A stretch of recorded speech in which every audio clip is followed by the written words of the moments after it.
let's kind of move into our first topic for the night.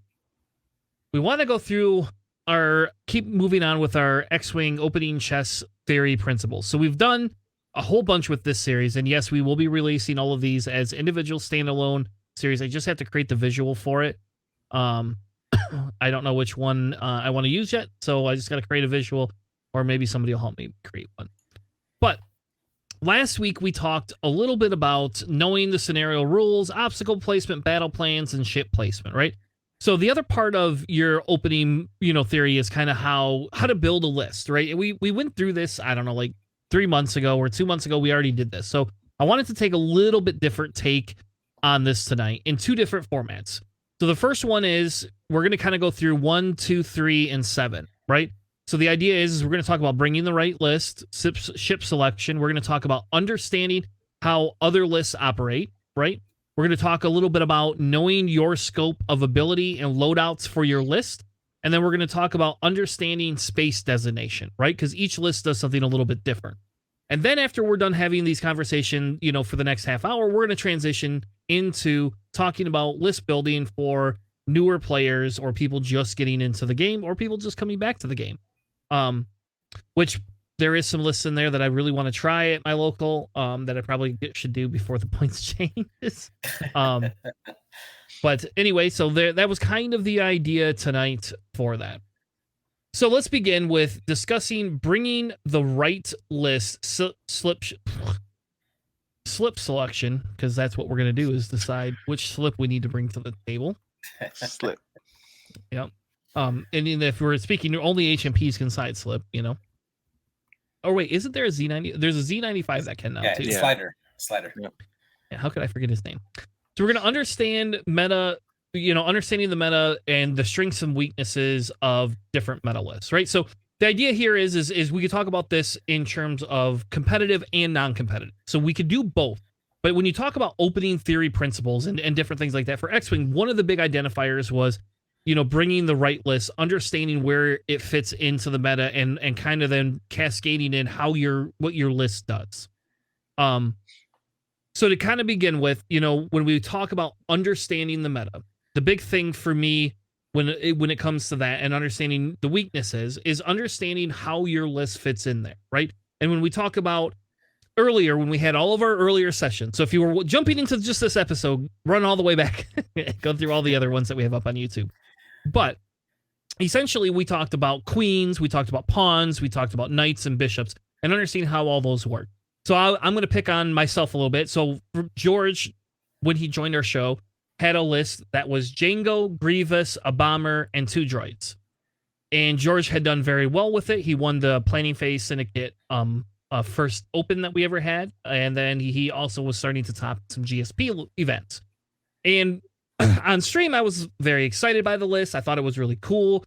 It seemed kind of like a niche list, something that would be ran by an individual that has spent a lot of time curating this list. Then I started putting the stupid thing on the table. And then I had to come back and actually admit to him, be like, all right, I originally said I don't understand how this list does anything. I just, it doesn't make a lot of sense because it's really weird in a droid world to have 2 vultures, 1 bomber, Grievous, and Jango. And I can tell you that after playing it about 20 to 25 times, I figured out sometimes you don't even need Grievous to shoot more than once or twice in the whole game to win. And I couldn't believe it. I just couldn't believe there was enough damage output and ability to score objectives. But that list has enough variability to be able to adapt to the meta for the most part based on how you perform, how you do, and what you're flying against. Obviously the resistance list I faced at the Michigan GT was a little hard. Chewie being able to double tap on any ship and get an action is just crazy. That's getting that second action and then shooting again every time somebody dies and it just interrupts everything. That's pretty hardcore. Yeah. And even just that piece of it. But I knew going into it based on the lists I had been facing that there was the largest thing is understanding how to get Jango in there to do the damage and then running away with my proxies and how to score objective points on the majority of the scenarios. So once I realized that, then I kind of had, then I had to realize that George was a genius, and that George should just be the list creator from now on for the group. Every CIS list goes through George. How about that? No, no. I don't take credit for that list, but I do take I will take credit for like understanding the list for sure and what its capabilities are for sure. Yep. So why don't we kick off with that? And again, maybe you know what? Should I bring the list up? Do I dare do that? I guess I do. Yeah, sure. Why not? Yeah. All right. So give me just a minute while I build the list out. And then you guys, George, if you want to go ahead and kick off kind of understanding it, if we talk about, the different pieces of it, what comes out of it and that type of thing. On that list? Yeah, let's go through that list first, and then we can kind of expand from there. Are you going to pull it up there? Yes, you can go ahead and start talking while I have to build it. You got to give me a second. Pull it up. Well, I think the key to that list is it's going to be Grievous and most importantly Django. Grievous is kind of treated more as like the flanker, and then Django is the head honcho who's going to take a lot of the opening shots and opening hits. So you have to sort of understand and really range control on your first engagement. You don't want to get too close to the opponent to like take all of the shots, but you do want to do a couple of things. You want to set up a great opening, and then putting your droids in a position where they can land some discords, because the discords also open up the game for you. So really, it's just a matter of like mitigating the damage that you're taking, and then once you have reached a certain threshold, it's time to bug out with Django. So that's sort of the strategy. Just go in there, punch hard, get hit, take the hits, and then bug out, drop some proxy mines, and the rest of the time they're either going to be chasing Django, while Grievous is, that's the dream anyways. Your opponent's, depending on your opponent's going to adapt depending on how well he is. But at the end of the day, even if Django does go down, your end game piece would be Grievous at that point, and he's not a bad ship you want to end it. Like he's a really good like closer. Mm-hmm. And I think you're right, because I think if they I think the threat piece, right, that you have there is the discords on that bomber, right? Because if you put that bomber on the table, either they have to go into that bomber or you're going to drop proxy mines on. And you have the droids to go after objectives no matter what. And if they get too close, they're getting discorded. Like, it's just not even a question. Here's a discord, here's a proxy mine, here's a discord, here's a proxy mine, and they can all sit on rocks. So there's the list right there for anybody watching. It's essentially Grievous, outmaneuver, Django, Notorious, Pelp, FTC, Proxies, Slave 1, Boba, Bombardment Drone, Proxies, Separatist Drone, Discord, DFS 81, which I never used their ability ever in the whole game. I do. And Discords. I'm sure you probably do. Like, I just never remember it ever. And usually when DFS dies, it's either I roll blanks and it dies in one shot, or it's on its last health anyway and then just dies. So I've never gotten that ability on one. Which the ability, by the way, is you could spend a calculate to reduce all crits coming into hits, which is actually really good. And I probably should do that more often. I should probably pay attention to that more often. Mm-hmm. But when we talk about, that type of the list, right? So you have your queen in this list is Django, right? Django's a queen. Grievous becomes almost like your rook, right? It's almost it's a little bit more than a bishop. It's almost like a rook. And then you have I would actually consider in this list all three of those knights. And I say that because they have the ability to do both things, either kill you or get objectives. And I won't tell you how many times I'll put a rock by an objective and have to take it for the action, and I'll just park one of the one of them on there and they have no tokens, and everybody just shoots at that one. You're like, well, so what? I just took an objective point and everybody else is shooting back at you. So Hmm. Merry Christmas, like, um, so that's how I kind of see that list. And if we understand how the meta works, right, you understand what is really prominent in the meta. Well, we have anything that can double tap seems to be very good. Anything that can shoot chaff missiles, and none of the droids care about the chaff missiles that much because they get 2 calculates. Every one of them gets 2 calculates. I did find out they can't land on them and ignore them as No, obstacles, they can't. They unfortunately. have to they have to essentially already be on an obstacle for them to ignore that shave cloud. Which a good shave player would not aim for the droids anyways. Their main objective is killing Django or Grievous, basically. So Yep. And Grievous is always coming in and flanking. And if I put Grievous down and you commit all your forces to Grievous, Grievous is just churning and running behind everybody else. Like, I'm not going for that one objective I decided I was going to give Grievous. I don't care. like whatever. Yeah, You can exactly. you can have that objective. You're not getting Grievous today. So yeah. So JJ, let's talk a little bit. Let's go back. Why don't we do that? Let's go back to this document. Okay. And when we go back to the document, we talk about understanding the meta, the weaknesses, and bringing the right list. So, what are your thoughts on that piece? Well, part of understanding the strengths and weaknesses of the meta is understanding the type of lists that are currently dominating now. Now, if you're trying to be a competitive player, definitely take a look at what has been making cut consistently. Which side note here, definitely watch our streams. We definitely tend to go over all of the different major tournament events and go over the lists and stuff.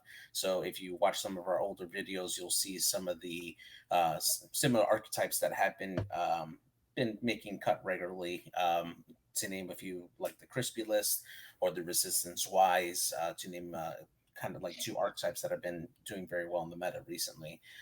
But anyway, understanding what those lists are and what they can do, and then understanding, kind of generally formulating a plan with your list that you're trying to build, and understand how you want to approach that list if you end up flying against that list on the table, either in your local like local league, or if you're playing on a tournament wise, and kind of understanding what that list can do and how you can adapt your list to that particular matchup against that list, and the scenario as well that matters, and how that list flies as well. So going back to George's list, for instance, definitely really good on salvage run, because you do have those extra droids that are those bodies that can go and claim those objectives and take them away, while you have 2 other larger ships that can hit harder in Grievous and Django. They can do very well there. Same thing with assault on the satellite array. You have those 3 droid ships that can just kind of hover on those spaces there, and take those points while you have the other 2 ships that are going in, or vice versa. Same thing with scrambled transmission. You do have extra bodies to help contest those objectives, and that's kind of the good thing about that George's list, is that you have that flexibility to switch up different players or different pieces in that list to adapt to the different scenarios, and you have that flexibility to do it where other lists may not have that type of flexibility. Definitely, when you're building your list, just keeping in mind the potential that you could face across the table, and the scenarios that may affect on how those ships play. All right. So now, when we kind of move on, and we could talk about knowing your scope and your ability of loadouts, right? Or we could kind of move into understanding how your list operates. They're kind of similar, in my opinion, in each different way. So I don't know, guys. Which way would you like to go first? we can kind of blend both, to be honest. Yeah. Yeah. All right, go ahead, George. You kick it off. Oh well, knowing your scenario rules and how they work is pretty essential, because then you got to figure out how you're going to use your pieces to like win those objectives and scenarios. For example, using the same list, I understand that my list has an advantage on those scenarios that have like 5 objectives.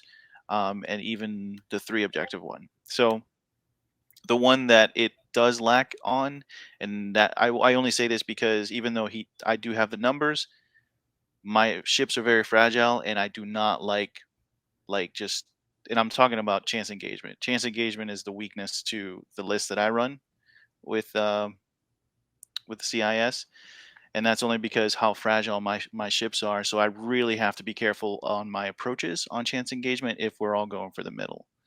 Um, so that's more of a dance for me, because it's really easy for me to lose, like 2 points here, 2 points there, 3 points on the bomber, and by then, I mean, them depending on how long they've been sitting in the middle, I've lost a lot of points. So got to be careful not to bleed too much in chance engagement. So yeah, just understanding your strengths and weaknesses on the list, and then the scenarios and how they play out, and what you're weak at, basically. Try to get better at it. Yeah, and to kind of pair with that is understanding how your list works, right? If you're, let's say you're trying to try out some of these meta lists just so you can understand how they fly and stuff. A very key aspect of it is understanding the mechanics of how that list works with the upgrades that the list is given. One of the ones that are very popular currently right now, before these point changes have affected it, is the first order bombers that are very, very popular right now for the first order. One of their interactions that they have currently is that during the system phase, they are able to boost before or after they launch a device. And pairing that up with electric shave clouds, you're able to extend the reach, how far those shave clouds can reach, and set them up in a good position where you can place them where you want to either block off a location or target a particular ship on your enemy's side, and being able to get the full effect for that chaff cloud, getting that jam and a potential stress on that particular ship. That's interaction that's very key to make those bombers very effective. Another one that I've used quite a bit in my early days is on the resistance side, on the T-70 pilot Nien Num. His ability to shed stress if he's at range 1 of an enemy ship, paired with pattern analyzer, making sure that after you complete a tunnel roll or like a K turn or performing any type of red action or maneuver, making sure that that ship lands right at range of an enemy ship at range 1 in your front arc, is key to making sure that you can shed that stress and potentially get bonuses off of that, either through pattern analyzer or through other abilities. Understanding that interaction on your ship makes you a better player because you can kind of plan to set off that ability later on with your pilot, and that way you can get a greater advantage with that pilot and those upgrades. Yep, and I think that's like the important piece of that, right? Is when you understand where your list fits and where you're good and bad. And like George was saying, chance engagement is the worst for his list. Like I will admit that was the worst scenario I ever had to play. And I hated it so much. Um, except for when I had to fight a gauntlet, then I didn't care because that gauntlet was just there and died right away. So that was that made it a little bit easier, because the gauntlet couldn't double tap at the first engagement and took like half damage. And then was sitting there for the prox mine. So, but understanding what are the scopes of your loadout, right? Like, what do you want your list to do? So being able to take your list and say, based on each of these scenarios, we're going to break that list down. So if we go back to that list, right, and we're going to, well, I guess it's sad that we're using, it's not sad, but we're using CIS because two people on this podcast apply CIS too much, I guess.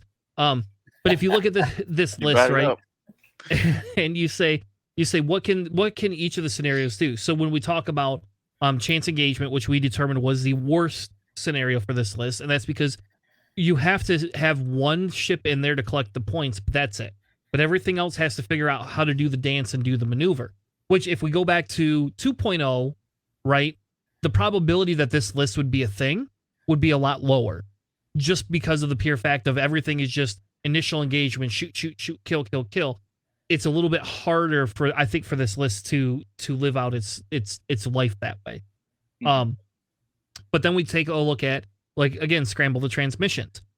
understanding where your lists are going to be. Do you put 2 droids and 2 obstacles close enough together where you that turn you take both of them to scramble both of them and say, hey, who are you going to shoot at with no mods? Pick what you're going to do, because it's going to take each of those droids are only worth 2 points, and it's literally going to take them 2 turns to make up those points. So the probability you're going to get 2 points if they kill both droids, that's 4 points. You're going to get 2 of those just from those scenarios, and then they're going to lose their action next turn on 2 of their ships if they want to take them back. If they don't take any of them back, you've literally just gained the cost of your ships in 2 turns with those. And that's if your ships die. That is if your ships die right away, right?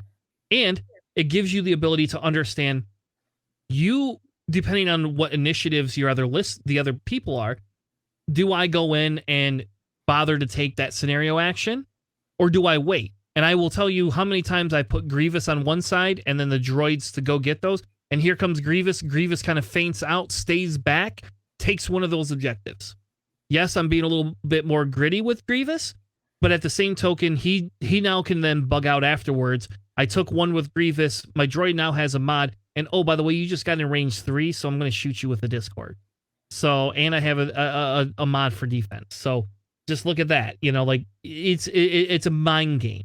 And that's the idea with some of the best lists that you'll see is target priority and what your mind game can be. This list has the ability to have the mind games because, again, that bomber, unless you pour all of your forces into that bomber, you're not taking that bomber off in one round. And my game against Alex Merrill, which he had a little bit of an unfortunate dice, it took him all of his forces, almost every ship, to take that bomber off the table.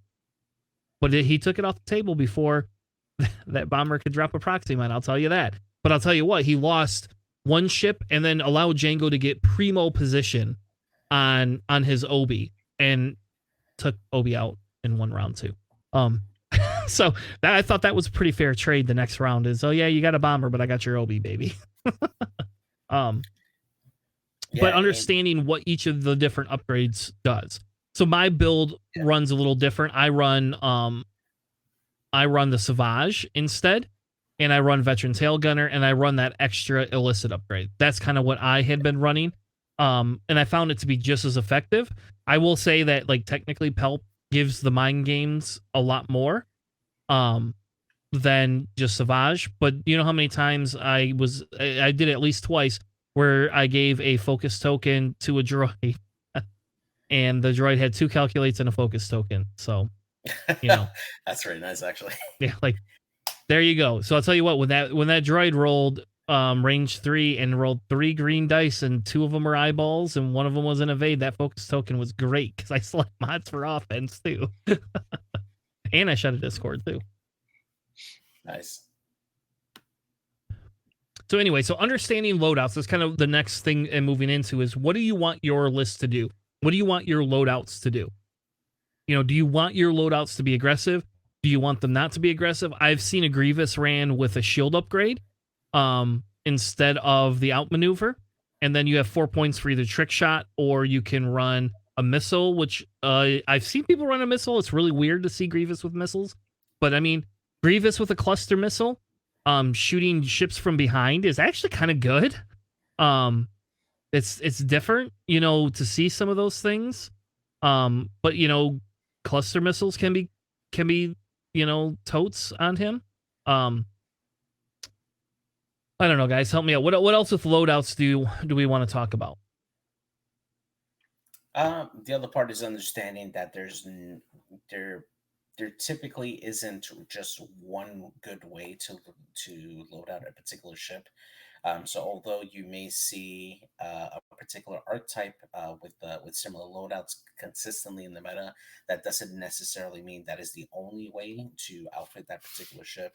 I mean, just in your example that you're talking about on how you refitted Django Fett a little bit differently than George does, gives you a little more a little more being a little more comfort running that particular style of Django because it helped you fulfill a certain objective or particular need that you needed to have from that particular ship, and it fulfills a different purpose.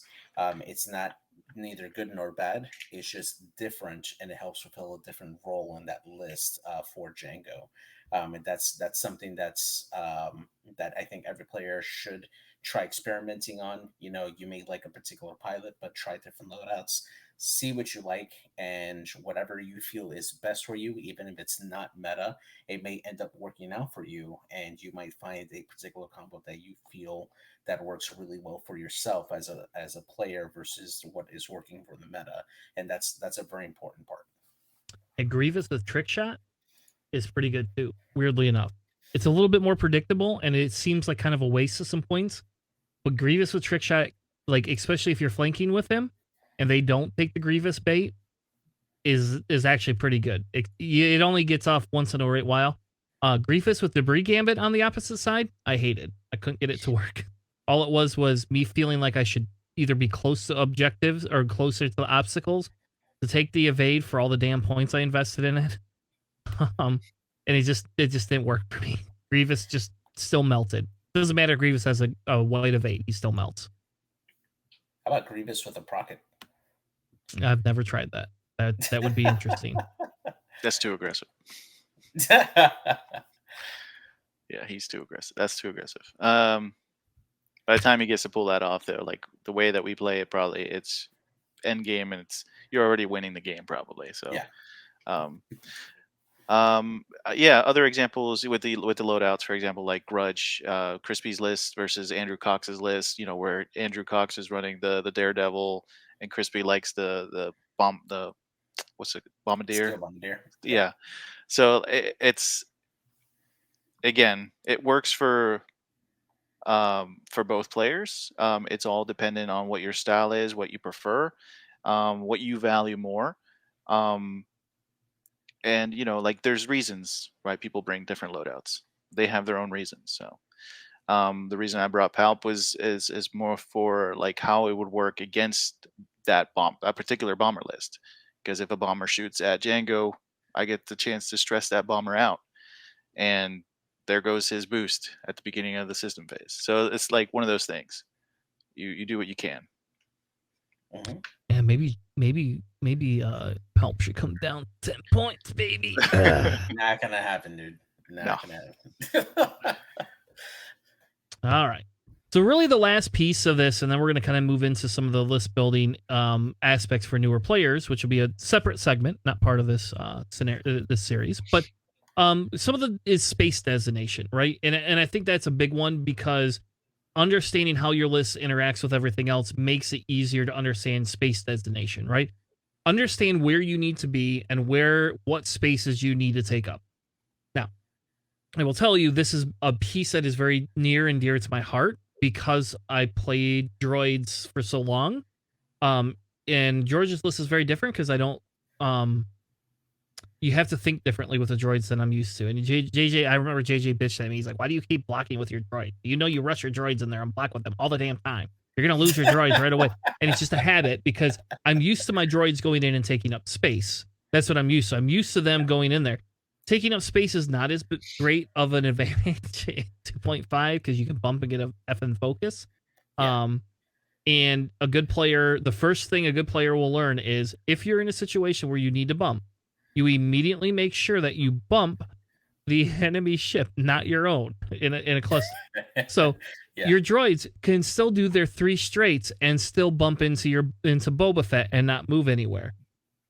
Would they have other droids in front of them and still get their calculate? Just a side note. But anyway, so understanding your space designation. So what does your list want to do? What type of space do you want to take up? And for the first example I'll use is Luke with Trick Shot, Shattering Shot, right? You know, like that is, and Proton Torpedoes. That is a great example of understanding space designation. And I remember D has famously stated, if you get hit with Trick Shot and Shattering Shot, you're doing something wrong. And then had to come back a couple months later and say, all right, Ryan, you're right. It's, people just fall for this all the time. What I would caveat that and say is that I don't think people fall for it. I think people have a harder time flying against something like that, because not only do you have to understand that space ratio of that range 3, which is, that with a proton torpedo, that's still pretty hard to, get through, right? You have to understand the space designation, but understanding where those obstacles get placed allows for Luke to be able to do that. So unless you're just going to put all your forces on the outside, at some point, there is going to be a trick shot, shattering shot that's coming in. You just need to give it the crappy droid and not the good droids. That's what you need to do. But I think that's a perfect example of Luke doesn't want to block. Luke wants to make sure he gets his armaments off to give you the nasty middle finger that is that 6 dice proton torpedo of his, which is very disgustingly dirty. Especially on a Grievous, I'll tell you that. Grievous gets 2 green dice, and they get 5 hits with one of those being a crit. Grievous is definitely taking something. Oh yeah, definitely. Yeah, I have another question. It's a weird question. If you are shooting a proton torpedo, is it a must to flip your hit to a crit or not? No. No, it is not. Okay. So in that instance against Grievous, you just not flip it to a crit. I think that's what you would do. You would just leave them as all hits and call it a day. Yeah. I mean, I'm always smiling when they choose to like give crits to Grievous. Like, okay, you're giving it a chance. Sweet. I'll roll my dice. Yeah. Yes, trick shot plus shattering shot. All right, so guys, what do you think about understanding space destination? So I gave an example of a Rebel list, which I don't even like Rebels that much, though I have been flying Rebels a little bit more, a little bit more than I used to. But what do you think about space designation? Well, going back to the CIS, Discord missiles, understanding the distance that it is required for you to make sure that you can consistently land those Discord missiles, so that way they are a threat to that particular ship that you're trying to target. And on the flip side, understanding how far you need to be to either be out of range for those Discord missiles, or close enough to have the Discord missile shoot past you. That's something that you definitely have to consider when you're flying off against those particular types of lists. The other thing I could think about as well is coordinating range, understanding the spacing on how far your ships can be from that ship that is acting as a coordinator. We see this a lot in the Republic with the Lats being able to do that range 2 bubble to coordinate certain ships to make sure that they can get their tokens or actions or repositions, and be effective with that. George? Yeah, so I mean, kind of piggybacking off of like what JJ said, something I've been playing around with recently is actually Raider Crew again for the Empire, and Stop telling people about. Just understanding that range 2, trying to get that range 2 in, or range 0, which is even better. That's true too. Yeah. You just trying to get those Jedis to like have 0 tokens on them as much as possible. Because I've been practicing against Republic, as you can see. But yeah, those Discord missiles are actually a much harder to land than you think. I've missed so many Discord missiles in the past. It's a tricky thing. Yeah. The best is and I probably shouldn't say this, but the best is when you go, is it gonna hit or not? And then you immediately look up, and this is something that I kind of complain about with X-Wing, because I don't like the whole little bluffing aspect of it. And JJL test, I complained an insane amount about that piece of X-Wing that I really don't feel that should be part of the game. But I won't tell you how many times I've gone, you think that Discord mess is gonna land, even in a competitive setting, because if people kind of like you can look at their telltale signs, and if they start rolling their eyes like, oh my god, like how does he not see that's gonna hit? You shoot it and take the chance. Because at that point, if they don't want you to shoot it, you do it. Yeah. I think, or if your droid's going to die, misses just by like this tiny little bit, you're like, oh, and yeah. Yep, I've had that happen more times than you can imagine, where it lands just right in front of them, and then they get a range one shot at it, and then it's definitely done. But at least it takes that shot off the table, though, right? So when we talk about space designation, understanding what you can do. And here's an example of something. So JJ and I had been running the rig cargo shoot on Eamon with seismic charges, because it's such a feels bad to land on it and then have it blow up next turn. And the worst is Eamon's only going to take the 1 damage. Eamon's going to get his whatever he wants to get, because he's going to either move first or he's going to move last and move away, and people will run into him. It's great. It's one of the best things that we've ever, like, the two of us have ever built together. Like, I love it. Yeah. This week, and I'm giving a little bit of trade secrets away, they put Jabba and spare rig cargo shoot on Han. And Han, you could actually see where Han was dropping it all around the board, because you just spend the Jabba charge and get your rig cargo shoot back. Yes, you got no mods. Yes, I understand Han with no mods really does suck. But I will tell you, if you could coordinate Han with Gamut in the same turn, it is amazing, because then there's Han with either a focus token or a target lock. Just dropping rig cargo shoot, and you can just see it go right around the board. It was hilarious, and those don't go away. They stay there.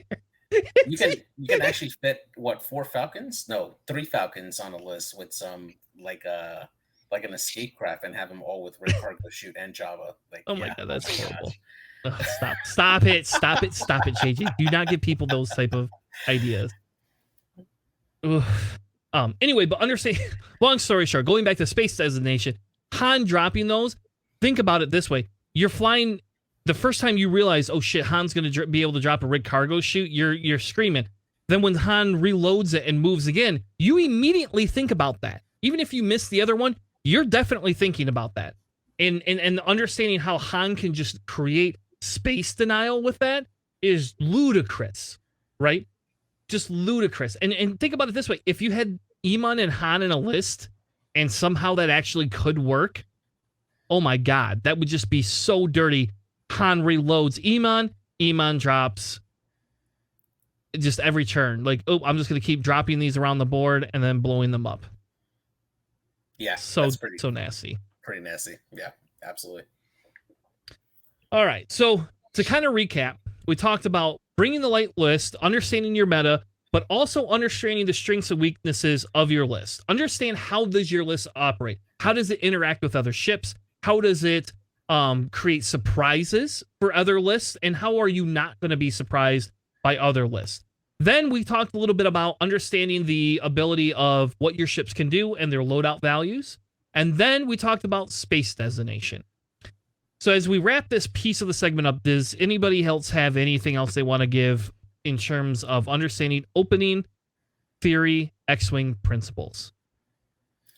The other thing I would want to encourage at least newer players is, if you're still trying to get into like competitive X-Wing, sometimes if you feel frustrated by your own list, sometimes it's okay to take a break from that list and try something new, and then come back and see how you feel about that list. There's so many times, at least when I was starting out, that I really like tried to go for like a particular archetype, and I felt frustrated that it wasn't working well, and then I would go on to like a different faction or like a different list, try it out, it felt okay, then coming back and then like understanding my original list better, and that made me a better pilot, because I understood the feel for that particular ship and how it works in that list. And I definitely encourage players that are trying to get competitive is to, try out other lists, but try to focus on the list that you feel more comfortable with. But it's also good to get that experience with other lists, just so you can be a better pilot with your own list. Exactly. I agree. All right, so Matt Carey posted in the chat, you can put Maul double crew on Rook, and then you can get contraband and rig cargo. Sit, spin, and drop. Man. Oh man, that's so dirty. Oh, damn it, Matt. Man. All right. So that's gotta go on the table now. Damn it, that's gotta go on the table. I never thought about that. Oh, that's so good. Oh man, that is so good. And you can fit him with Eamon in that list. Mm. All right. So here we go. So thank you all. That was a great that kind of wraps up our beginning piece for our chess versus X-Wing discussion.